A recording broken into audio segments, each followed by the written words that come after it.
Bismillahirrahmanirrahim. Assalamualaikum warahmatullahi wabarakatuh. Alhamdulillah. Alhamdulillahi rabbil alamin. Allahumma atina anfusana taqwaha wa zakkiha anta khairu man zakkaha anta waliyuha wa maulaha. Amin, Allahumma amin. Amma ba'du. Ikhwatul iman, ikhwatu fid din, a'azakumullah wa uhibbukum fillah. Usikum wa iyaya bitaqwallah faqad faza man ittaqa. Alhamdulillah ikhwan, dengan limpah kurnia daripada Rabbul Alamin, kita menyambung majlis ta'lim kita. Malam ini kita masuk pada bab yang pertama daripada buku kita berkaitan dengan tazkiyatun nufus, berkaitan dengan afatul lisan, iaitu perkara-perkara yang menjadi penyebab kepada kerosakan lidah. Dan apabila berlaku kerosakan lidah ini, dia rosak dan dia hancur sampai mana? Penulis dia buka bab yang pertama, dia menyatakan lidah itu rosak dengan perkara yang pertama.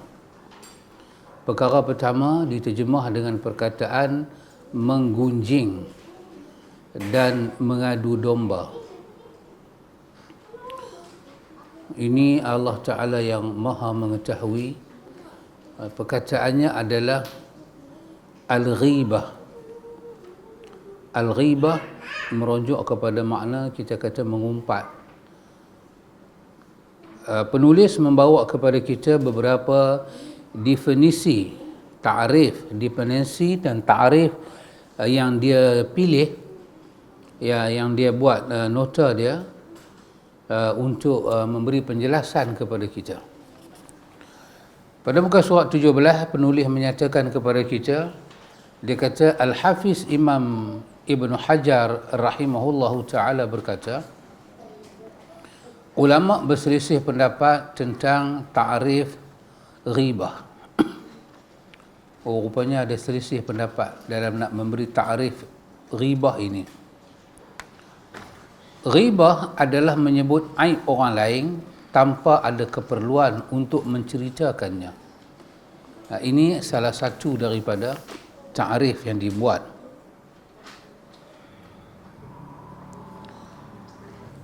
Iaitu menyebut tentang aib orang lain. Aib merujuk kepada perkara yang benar, benda tu memang ada, tetapi benda tu sangat memalukan orang tu. Benda tu ada, memang betul benda tu ada pada orang tu buat. Memang ada. Keburukan itu memang ada dan orang itu sedaya upaya menutup. Maka kita pergi sebut benda itu, cerita benda itu tanpa ada keperluan yang daruri. Tanpa ada suatu keperluan. Apa keperluan kita? Apa manfaat dia pada dunia kita, akhirat kita, apa manfaat dia?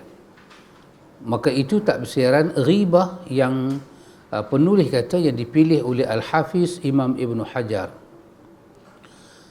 Kemudian dia kata ada juga ta'rif, pengertian ghibah adalah menyebut hal-hal yang tidak disukai oleh seorang Muslim yang lain, jika apa yang disebut itu sampai padanya. Ini ta'rif yang kedua, iaitu kita menyebut hal-hal yang tak disukai oleh satu orang Islam. Dia tak suka orang sebut pasal benda itu. bila dia tahu kita sebut, dia tak suka. Maka Al-Ghazali menyatakan itulah artinya ghibah. Penulis kata ada juga tafsiran lain yang menyebut bahawa ghibah adalah menyebutkan kejelekan orang lain pada saat orang tersebut tidak ada, walaupun kejelekan itu sebenarnya terdapat dalam dirinya. Menyebut satu kejelekan bukan di depan dia, menyebut kejelekan ketika orang tu tidak ada. Kejelekan tu memang ada kat dia, memang betul, tapi kita sebut di belakang dia. Maka penulis menyusun ada 3 pandangan ataupun ada 3 ta'rif yang dibuat oleh para ulama, dan penulis dia susun ketiga-tiga itu. Ketiga-tiga ini kita tengok ada satu persamaan dia. Apa persamaan dia? Iaitu ghibah itu menyebut sesuatu yang aib. Aib kawan tu memang betul, aib ni benda betul, ada sungguh, tapi orang itu aib, dia sembunyi, dia sorok, kita pergi buka. Maknanya dari 3 ta'arif ni, ini adalah kesepakatan benda yang nak dimuatkan pada perkataan ghibah. Kemudian ada juga satu persamaan lagi, iaitu pada perkara yang kedua, iaitu keaiban itu disebut tanpa keperluan. Yang kita kata daruri, keperluan yang kita kata yang jelas. Apa keperluan dia? Hukum hakam ke? Keadilan ke? Apa dia keperluan dia? Kemudian yang ketiga, nampak seolah-olah ada persamaan di sini bahawa iaitu perkara itu disebut tanpa ada keperluan dan memang betul ada pada diri orang itu, dan benda itu bila disebut kesan dia lebih besar daripada tidak menyebut. Aib dia, aib yang akan ditanggung lepas itu besar. Maka kita tengok di situ dia sebut dengan perkataan satu yang disebut, dijelaskan oleh Imam Ibn Athir, disebut ketika orang itu tidak ada. Al-Ghazali menyebut dengan perkataan kalau benda tu sampai pada dia, dia tak seronok. Jadi bila kita belajar, kita tahu terjemahan ini, kita tahu ta'rif ini, untuk menyatakan, untuk kita katakan ghibah itu bagaimana kondisi dia, kita kena letak diri kita di tempat yang kena ghibah. Baru kita boleh nampak dia punya hasil dia. Kita letak diri kita di situ. Jangan kita letak orang lain, letak diri kita. Apa dia? Pertama, kita ada buat satu benda aib. Benda aib itu kita sembunyi, kita sorok. Kemudian kalau benda aib itu dibuka, katalah siapa pun tak sebut, Allah sendiri nak buka. Kan dalam beberapa ayat Quran Allah menyatakan ya'ti bihallah innallaha latifun khabir. Maha mampu Allah Ta'ala, ya'ti bihallah, mendatangkan benda jahat yang kita buat. Allah maha mampu datangkan balik. Dalam ayat lain Allah guna perkataan wallahu mukhrijum ma kuntum taktumun. Allah Ta'ala akan mukhrij, keluarkan. Allah akan cari jalan keluarkan apa yang kamu taktumun, yang kamu sembunyikan, kamu simpan dalam hati kamu. Kata siapa? Luqman pada anak dia kan, kalau kamu buat satu kesalahan, simpan dalam satu sakhrah, satu batu yang besar, yang pejai. Batu tu kamu pergi soroklah di langit atau dalam bumi, maka nanti bila sampai masa dia, Tuhan berkeluar. Kenapa? Allah Ta'ala ini latifun khabir, sangat halus dan sangat mengetahui. Baik, katalah benda itu tak ada siapa pun cerita, Allah sendiri yang keluarkan. Namun bila dikeluarkan hal ribah itu, aib orang buat dengan aib orang ketahui lebih besar aib orang ketahui daripada aib pada masa dia buat. Artinya dosa dipecahkan keaiban itu lebih besar daripada dosa ketika melakukan keaiban. Maka baru kita masuk pada perkara kedua. Kita di tempat itu, kita yang duduk di tempat, kita ada buat satu benda aib. Jadi bila kita buat, kita sorok. Lepas kita sorok, datanglah ribah. Tengok, perkataan ribah bukan dituju kepada orang yang buat aib, dituju kepada orang yang menceritakan aib. Datang kita kata ahlul ribah, dia hanya membuka satu aib. Dia hanya membuka suatu aib. Dan bila dia buka, kalau kita tengok Ibn Hajar bercerita tentang ta'rif pertama tadi, dia buka tanpa ada suatu keperluan. Keperluannya syar'i, ataupun keperluan secara akli, ataupun secara akhlaqi. Keperluan secara akal, ataupun secara akhlak, ataupun secara syarak.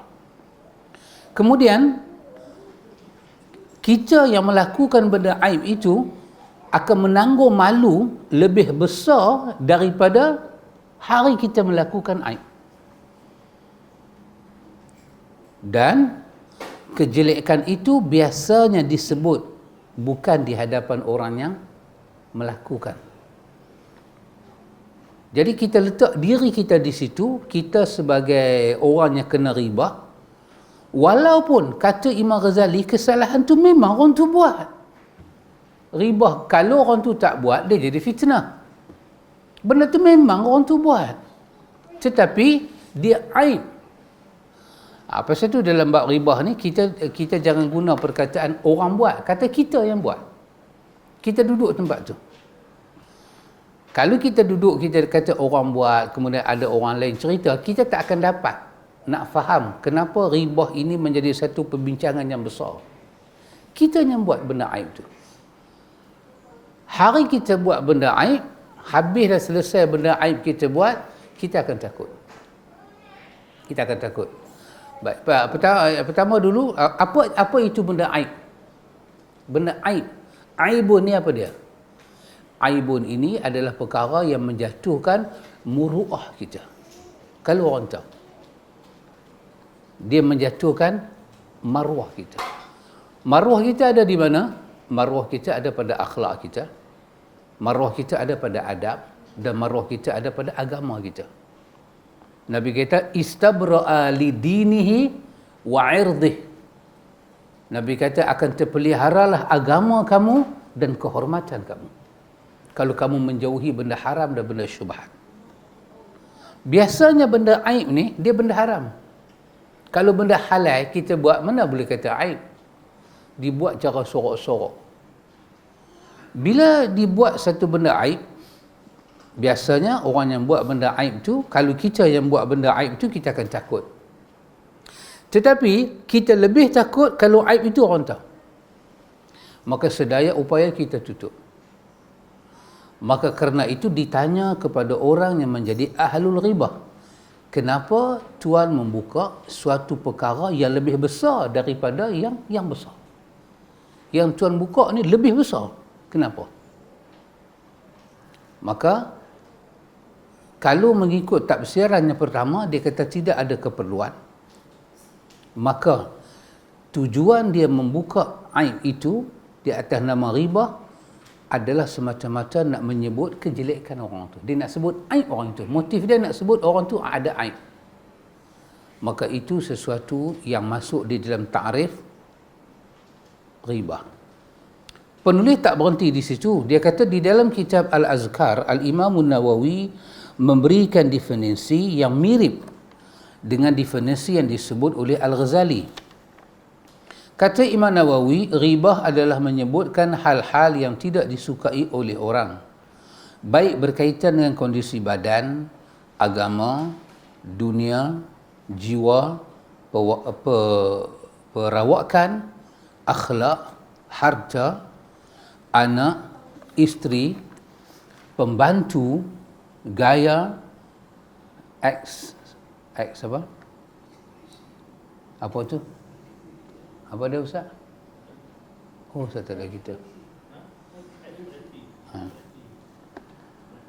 Perasaan, rasa tenang, rasa senang, rasa duka dan sebagainya yang berkaitan dengan dirinya, baik dengan kata-kata yang gamblang, isyarat maupun dengan kod. Gamblang, jelas. Imam An-Nawawi rahimahullahu taala, dia kata sama ta'rif dengan Al-Ghazali, tetapi dia huraikan sikit lagi, iaitu menyebut hal-hal yang orang tak suka. Ialah benda yang orang tu tak suka. Benda tu rahsia, tapi rahsia buruk orang tu tak suka. Kita kata kalau tak suka orang tahu, hang buat apa? Itu bahasa kita kan. Kalau hang tak suka orang tahu, hang buat apa? Ialah selagi manusia, nama manusia, ada akal dan ada nafsu, itulah manusia. Ingat tak lagi hadis Hanzalah yang dia kata pada Abu Bakar, aku munafik. Abu Bakar tanya kat dia pasal apa kan? Dia kata, aku dengar kuliah Nabi, aku rasa macam neraka duduk depan, syurga duduk depan. Bila aku balik dengan anak isteri, aku lupa.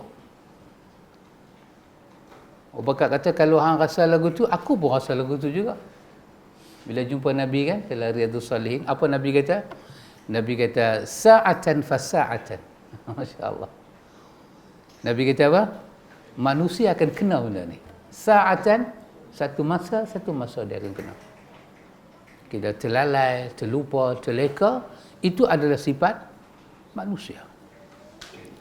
Jadi, ghibah menyebut hal-hal yang tidak disukai orang, kita kena buat kurungan itu, benda aib tadi.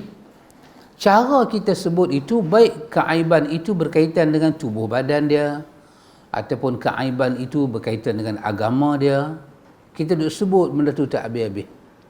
Sebut. Ada orang dia boleh cakap agama, tapi mungkin dari segi apa kita kata, dari segi apa orang panggil paper, dia tidak formal kan, dia tidak masuk universiti, dia tak ada lah black and white, kata dia mengajar universiti sekian, tapi benda dia bercakap itu kesemuanya benar. Kita duk ungkit tak habis-habis. Saya tak mengaji dengan dia. Pasal apa? Dia bukan mengaji mana. Dia duk ungkit benda tu, duk ungkit. Cuba orang tu dengar. Orang yang mengajar agama tu, dia dengar di belakang orang duk cerita kata dia tak ada apa, dia tak ada sijil lah, dia tak ada apa, sanawi ke, dia tak ada apa. Bila dia dengar, dia seronok ke tak seronok? Dan tujuan kita duk ungkit benda tu apa pasal? Apa pasal?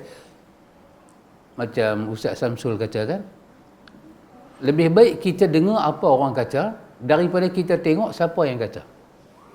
Betul? Sekut yang betul kan?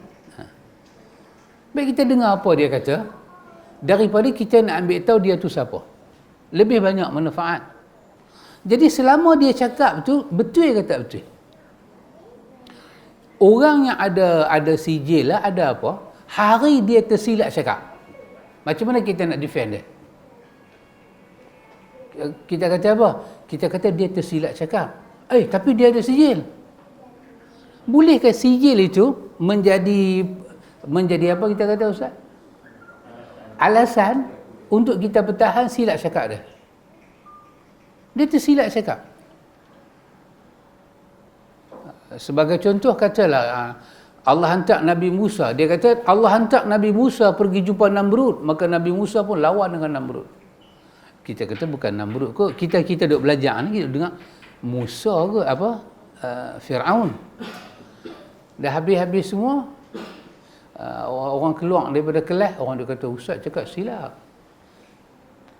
Yang Namrud dengan Namrud dengan siapa? Dengan Nabi Ibrahim.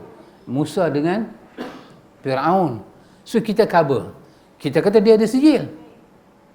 Bolehkah sekeping sijil, nama degree ke, master ke, PhD itu, kita cover kesilapan dia cakap? Tak boleh. Dan bolehkah kita tolak kebenaran orang bercakap kerana dia tidak ada master, dia tidak ada bachelor, dia tidak ada PhD. Hanya dia tak ada tu, kebenaran dia cakap kita buang, kita tak mau. Dan hanya kerana dia ada retah-retah ni semua, kesalahan dia kita. Jadi tak ada sebab orang nak sebut aib pada agama orang, badan orang, dunia orang, jiwa orang, perwatakan orang, anak pina orang, kulit kita kata orang, bangsa orang, melainkan kalau dia sebut secara terang atau dengan isyarat, ataupun dia sebut keaiban itu dengan cara kod-kod, dengan cara lah, tak semua orang faham, tapi sebahagian orang faham. Kesemua ini, kata Imam Nawawi, masuk di dalam al-ghibatu. Masuk di dalam al-ghibatu. Sebab apa? Sebab tak ada keperluan pun. Kita ambil hadis yang begitu masyhur dengan kita pada perkataan tidak ada keperluan ini. Saya fikir bukan kita lah. Kalau orang macam kita kata, saya tak ada keperluan pun nak tahu hang buat apa. Betul lah. Tetapi orang macam Rasulullah Muhammad bin Abdullah, adakah dia tidak ada keperluan tahu keaiban umat dia? Orang datang, orang tu, si pembuat tu bagi tahu pada saya yang bukan orang kedua, orang ketiga bagi tahu, si pembuat tu bagi tahu. Nabi tempih, ya, hang pegang dia, hang kucup dia, hang peluk dia. Jadi sepatutnya seorang Nabi lebih ada keperluan. Hang buat apa ni? Dan seorang Nabi dia ada apa? Mukjizat. Dia dihantar untuk memberi irsyad kepada umat. Dia tak mau ambil tahu. Sayyidina Umar tolong kata, Allah tutup, hang buka. Allah tutup, hang buka. Kata kepada kawan yang cakap tu. Bukan orang kedua macam cerita, bukan orang ketiga. Orang tu sendiri jumpa Rasulullah. Nabi kata, dah. Dia buat dosa, dia tahulah dosa apa dia buat, tapi Nabi duduk alihkan. Dah, bukan lagu tu. Sehingga mai satu orang pula, Nabi kata, bukankah anda semayang dengan kami? Duk cerita apa lagi benda ni? Pergi tobatlah. Ingat tak lagi sahabat kita, nama apa? Ka'ab bin Amru. Yang dia pergi peluk satu perempuan, kan? Umar kata kat dia, sudahlah. Abu Bakar kata kat dia, sudahlah. Sampailah dia pergi cerita kat Nabi. Nabi kata, hang dah semayang dah, sudahlah. Nak cakap-cakap apa lagi benda ni? Bukannya hang buat tu zina yang mewajibkan hukuman had. Allah dah tutup, kenapa hang nak buka? Ibn Tin menjelaskan bahawa ghibah adalah menyebutkan hal-hal yang tidak disukai oleh orang lain pada saat orangnya tidak ada. Macam tadi juga. Imam Nawawi rahimahullahu ta'ala menghuraikan bahawa termasuk dalam ghibah adalah penyataan kebanyakan ulama ahli fikih dalam karya mereka. Sebahagian orang mengklaim dirinya berilmu dan menganggap dirinya termasuk orang saleh, berkata demikian-demikian. Lalu ulama fikih tersebut menyebutkan penyataan yang bisa mengisyaratkan pembaca tentang siapa orang yang dimaksudkan. Termasuk ghibah pula perbuatan para ulama ketika menyebutkan seseorang dengan menyatakan semoga Allah menyelamatkan dan memberikan taufik kepada kita untuk bertaubat. Kita memohon keselamatan kepada Allah dari penyataan semacam ini. Semua itu termasuk di dalam kategori ghibah. Begitu.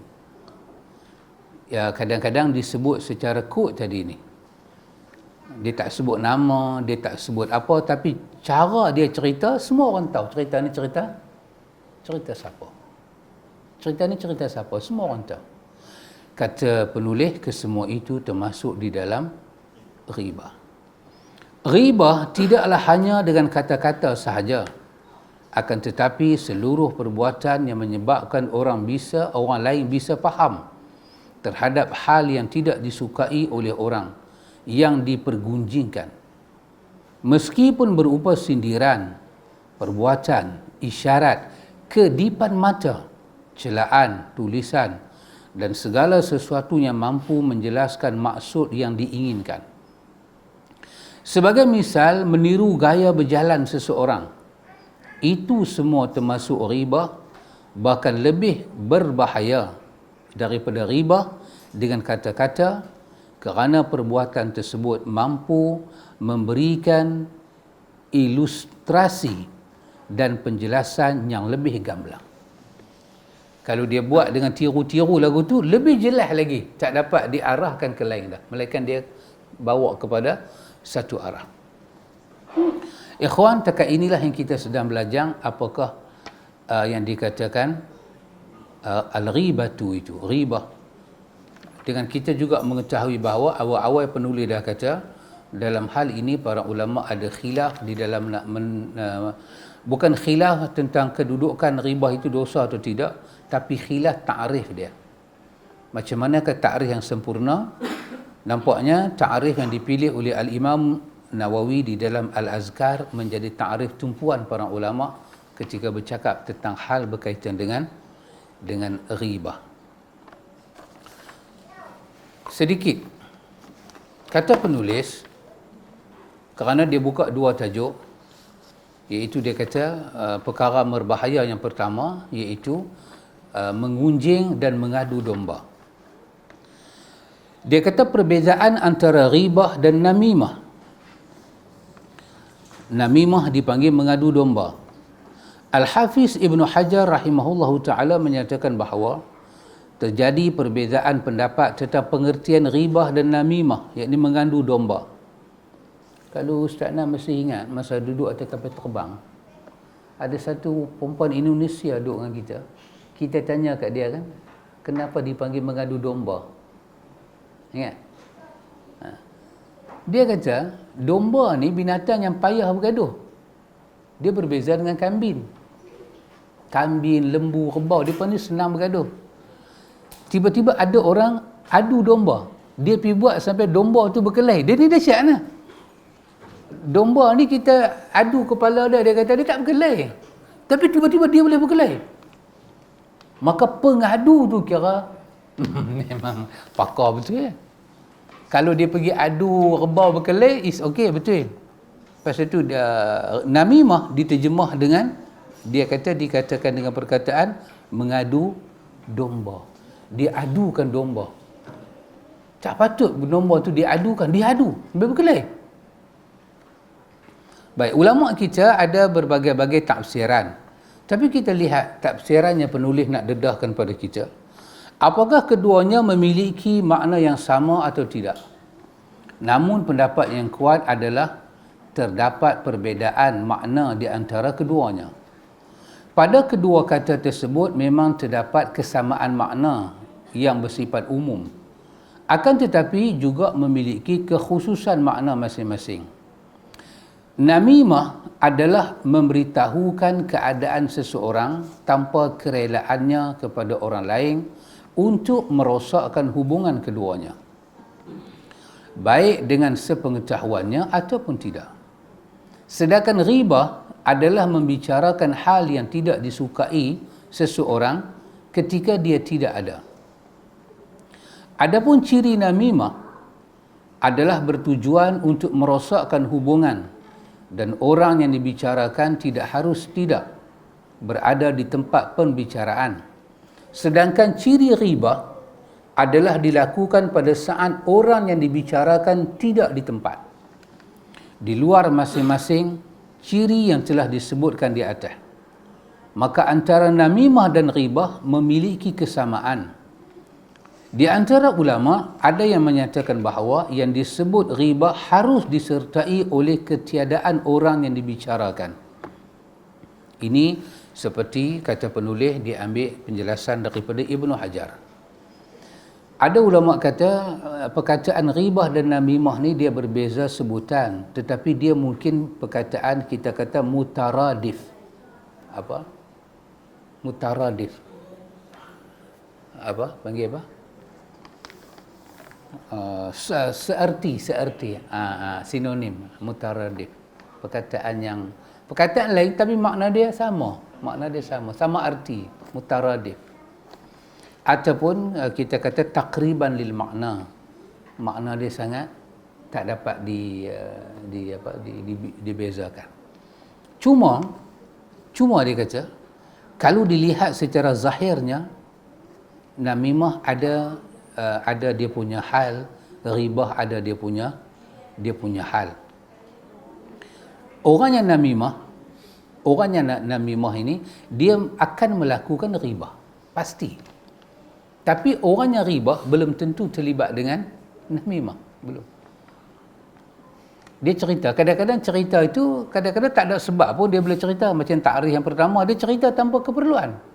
Tapi dah benda tu mai ke dia, cerita bila. Kan di antara sifat kita ni, kita tak tahan tanggung bebanan. Bila orang cerita tu kita rasa beban selagi tak post. Maka berlakulah. Kadang-kadang tak ada sebab pun. Pasal itu takrif pertama tadi, dia kata tak ada pasal pun, tak ada keperluan pun. Tapi namimah, namimah orang tak buat melainkan atas keperluan. Apa keperluan dia? Dia nak memutuskan dua hubungan. Bila orang tu melakukan namimah, automatik muatan namimah itu mesti riba. Tak boleh tidak. Kerana itulah para ulama kata tidaklah ada beza sangat antara namimah dan ghibah. Tetapi dilihat dari segi rinciannya halus, sememangnya ada sedikit perbezaan. Lebih besar lagi namimah. Sebelum kita lihat pada yang ketiga, dia kata hukum ghibah. Dia kata tidak ada keraguan lagi bahawa ghibah itu haram berdasarkan kesepakatan ulama Islam. Banyak dalil yang tegas dari Al-Quran dan Sunnah serta ijma' yang menunjukkan keharaman ghibah. Sebelum dia sebut lebih dalam lagi, saya memetik sedikit perkataan daripada Hujatul Islam. Hujatul Islam dia kata Hujatul Islam, dia kata apa ikhwan? Dia kata kita jangan merasakan kelebihan. Jangan kita rasakan kita ini daripada orang yang dapat fadilat. Apabila Allah menjadikan telinga dan mata kita melihat keaiban orang. Itu bukan kelebihan. Itu ujian. Kadang-kadang orang ni, dia pilih telinga kita nak cerita. Ketika kita, Allah Ta'ala uji dengan apa? Uji maklumat orang mai ke telinga kita. Jangan kita rasa itu kelebihan. Sehingga apa? Kita boleh pegang itu sebagai satu senjata. Hanya jangan cakap lebih ke orang kat aku tahu hang siapa. Tidak. Itu bukan kelebihan. Itu adalah bebanan yang besar. Jangan. Kerana apa dia? Kerana likulli min ahli ghibati, dia kata bagi mustami' kepada ribah ni, bagi pendengar kepada ribah ni, dia akan masuk dalam fitnah itu. Dia akan lihat dalam diri dia bagaimana aib dia melihat dengan mata dia, aib dia dengar pasal orang. Sebelum dia mati, dia akan tanggung aib seperti itu. Pasti, kata Ghazali, pasti. Pasal itu Al-Ghazali membuka satu bab, dan juga bukan kata Ghazali, Nawawi juga buka bab dalam Riyadhus Salihin, apa yang kita kena buat ketika orang memilih kita sebagai mustami'. Kita istima', kita menjadi pendengar kepada bicara ribah dia. Apa action kita? Al-Ghazali membuka bab itu dan Nawawi membuka bab itu. Kalau based on motivasi, kita kena jadi seorang pendengar yang baik, good listener, dengar. Tetapi Al-Ghazali menyebut tidak seperti mana Nabi buat kepada kawan tadi. Tak, Nabi putuskan ayat dia. Dia cerita saya zina, Nabi putus. Nabi kata tak, itu bukan zina yang kena hudud. Hang peluk dia saja, sudah, pergi ambil uduk, pergi istighfar, pergi sembahyang. Umar putuskan. Umar kata Allah dah tutup, hang nak buka buat apa? Bahkan dalam hadis Abu Musa Asy'ari, Nabi kata apa? Nabi kata semua umat dia akan diampunkan kecuali orang yang dia buat dosa di malam hari, Allah tutup. Dia yang buka sendiri di siang hari. Maka bukanlah kelebihan kita dipilih untuk menjadi apa? Pendengar, bukan kelebihan. Bukan kelebihan. Bagi nasihat ke orang ni bukan kelebihan. Kenapa? Kerana ini tengok, kita cuba lihat betul ke tak betul yang ni. Kerana kata Imam Ghazali, orang yang bercerita tentang orang yang ribah satu orang, bercerita aib satu orang, dan orang yang mendengar tentang aib satu orang sampai mati, dia tak akan dengar dua pihak. Dia akan dengar satu sampai dia mati. Tak pernah kita aib orang ni kita dengar belah sini, aib orang lain, aib orang yang sama pula kita dengar belah kanan. Tak pernah. Kita akan dengar daripada satu arah telinga. Maka Nabi SAW kata Imam Ghazali, Nabi kata kepada para qadi, Nabi kata apa? Nabi kata al-qudah thalatha. Nabi kata qadi yang menghukumkan orang ini ada 3. Daripada 3 Nabi kata 2 masuk neraka, 1 je ke syurga. Masalah qadi, masalah apa? Dia dengar orang datang, tetapi dia tutup sebelah daun telinga dia. Kita bukan qadi, kita tak berhajat pun, tetapi kita selalu akan dengar daripada satu arah. 2 arah tak akan datang. Maka Ghazali kata, apa dia menjadi amanah pada, apa dia satu benda besar, musibah kepada orang yang dengar berita tentang orang ni, bila dia dengar di sebelah kanan, dia kena pergi cari pula satu berita lain sebelah kiri dia. Boleh ke dia buat benda tu? Kerana kata Ghazali, sifat manusia itu lemah hati dia. Dia akan terpecah, dia akan masuk dan terima berita yang pertama dari berita kedua. Maka daripada awal jangan berbangga ketika Tuhan mentakdirkan kita menjadi pendengar. Berapa banyak kita yang kena istighfar dulu daripada orang yang kita dengar pasal orang tu. Saya tidak tahu ya ikhwan, zaman dulu, ini Ghazali cerita zaman tidak ada teknologi, tak ada apa. Zaman lah saya tak tahu. Saya tak tahu kalau ulama-ulama ni semua hidup balik, dia akan kata pada kita, cerita yang kita dengar ni semua apa, jangan percaya terus apa. Imam kita lah, imam kita, Imam Darul Hijrah. Ada satu cerita yang menarik. Hal beginilah. Cerita dia panjang, tapi saya nak quote perkataan dia yang begitu popular. Imam Darul Hijrah siapa dia? Imam Malik kan? Ada satu orang komen Imam Malik. Komen bukan-bukan. Dia komen sampai peringkat, dia kata apa? Hang bentang pada aku ilmu Imam Malik. Dia kata fa'ini bitari. Apa dia kata? Aku tak perlu satu pun ilmu dia. Kasar tahu ni kasar. Dan dia cakap bukan-bukan pasal Imam Malik. Adalah pula satu orang ni nak membawa berita kepada Imam Malik. Sampailah kepada Imam Malik. Imam Malik ikhwan, dia keluarkan satu perkataan yang dahsyat. Perkataan ni kita boleh buat serampang dua mata. Dalam ilmu hadis pun dia dapat dipakai sebagai satu filter, dalam ilmu akhlak pun dapat dipakai satu filter. Ini perkataan Imam Malik popular. Dengar Imam Malik kata. Imam Malik kata, dia kata unzuru ila dajjal minad dajajilah. Dahsyat dia kata. Dia kata tengoklah, dia kata sekarang ni dia kata ada dajjal daripada dajajilah. Apa perkataan Imam Malik? Dajjalun minad dajajilah. Menyebabkan ahli lurah Ustaz Sabri terpaksa berbincang Dajajilah ni nak i'rab macam mana? Macam mana nak baca bacaan Dajajilah ni? Dajjal kita tahu, Dajajilah ni dia jadi macam kalam gharib pula, kalam asing. Dan semua orang tahu Imam Malik tuju perkataan ni pada siapa.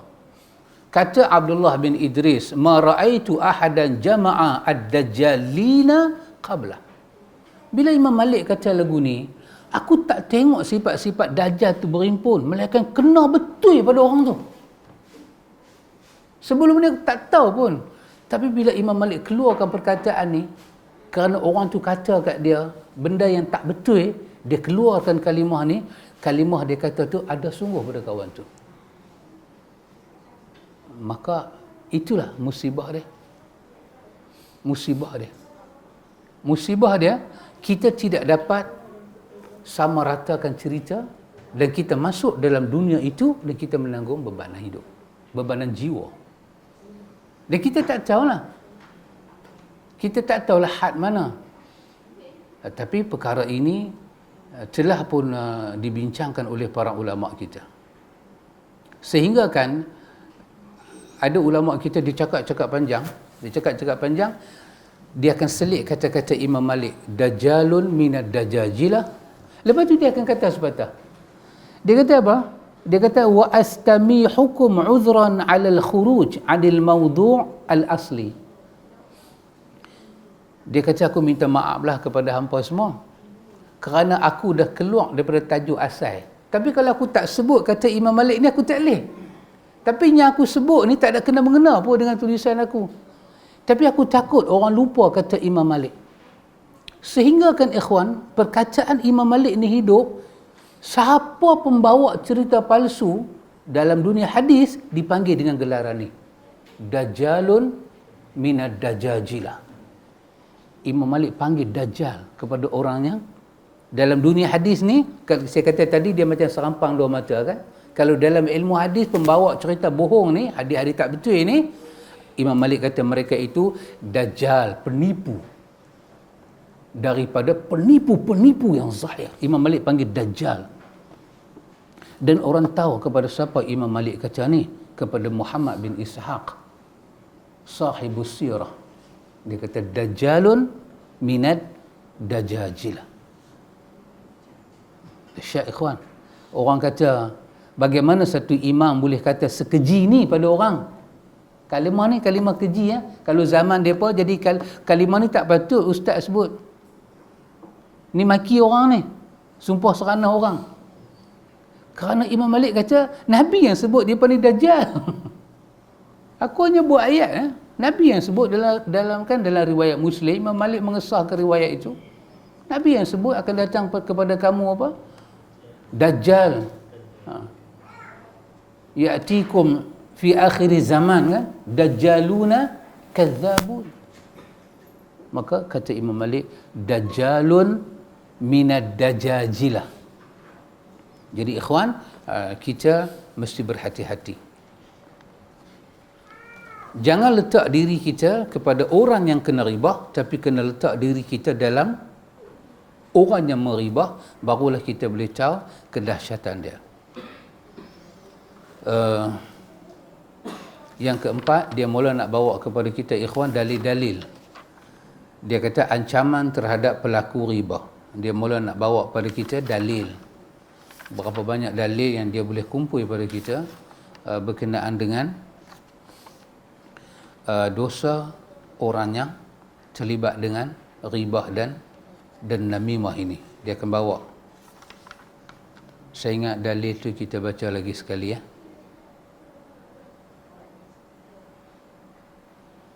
Dalil tu kita tengok lagi panjang. Dalil dia panjang.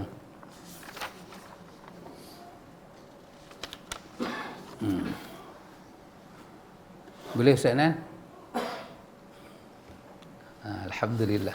Jadi malam ni kita lihat pertama ikhwan, apa dia perkara termasuk dalam afatul lisan, iaitu perkara yang merosakkan lisan dan kesan dia buruk pada hati dan fikiran kita dan juga pada kehidupan kita, iaitu ribah dan namimah.